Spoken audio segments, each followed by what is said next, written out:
Uterine fibroids ಅಥವಾ ಗರ್ಭಾಶಯದಲ್ಲಿರುವ ಗಡ್ಡೆಗಳ ಬಗ್ಗೆ ಮಾತನಾಡುವ ನನ್ನ ಹೆಸರು doctor Shilpa Gupta, infertility specialist. ನೀವು ಇದು ಸಿಂಪ್ಟಮ್ಸ್ ಅಥವಾ ಸೈನ್ ಏನಂತಾರೆ, ಇದು ಫೈಬ್ರಾಯ್ಡ್ ಅಂತ ತುಂಬ ಸಲ ಕೇಳಿರ್ತೀರ ಈ ವರ್ಡು. ಫೈಬ್ರಾಯ್ಡ್ ಅಂತಂದರೆ ಏನಿಲ್ಲ, ಗರ್ಭಕೋಶದಲ್ಲಿ ಬೆಳೆಯುವ ಒಂದು ಗಡ್ಡೆ ಅಂತ ಹೇಳ್ಬೋದು.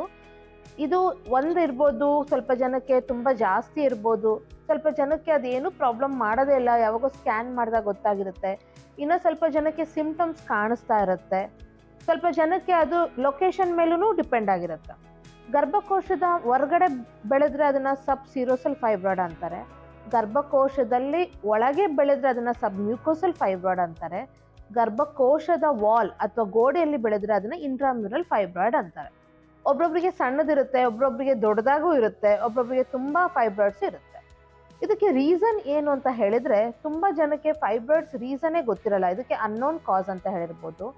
ನೆಕ್ಸ್ಟು ಫೈಬ್ರಾಯ್ಡ್ ಈಸ್ಟ್ರೋಜನ್ ಡಿಪೆಂಡೆಂಟ್ ಅಂತ ಹೇಳ್ತೀವಿ. ಅಂದರೆ ಪ್ರೆಗ್ನೆನ್ಸಿಯಲ್ಲಿ ತುಂಬ ಜನಕ್ಕೆ ಫೈಬ್ರಾಯ್ಡ್ ಜಾಸ್ತಿ ಆಗುತ್ತೆ, ಮುಟ್ಟು ನಿಂತ ಮೇಲೆ ಈ ಫೈಬ್ರಾಯ್ಡ್ ಸಣ್ಣದಾಗ್ತಾ ಹೋಗುತ್ತೆ.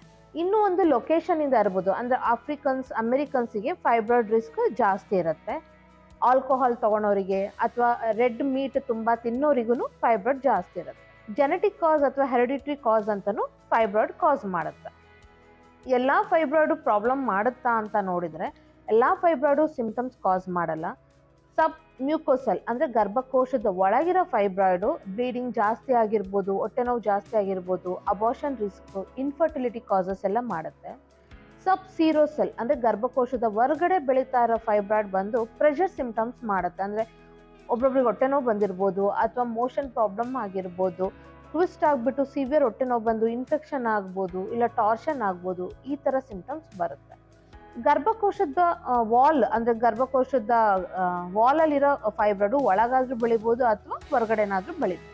ಎಲ್ಲ ಫೈಬ್ರಾಯ್ಡ್ಗೂ ಟ್ರೀಟ್ಮೆಂಟ್ ಬೇಕಾ, ಯಾವ ಫೈಬ್ರಾಯ್ಡ್ ನಾವು ತೆಗಿಬೇಕಾಗತ್ತೆ, ಯಾವಾಗ ಫಾಲೋ ಅಪ್ ಮಾಡಬೇಕಾಗತ್ತೆ, ಇದ್ರ ಬಗ್ಗೆ ನಾವು ನೆಕ್ಸ್ಟ್ ಮಾತಾಡೋಣ. Thank you.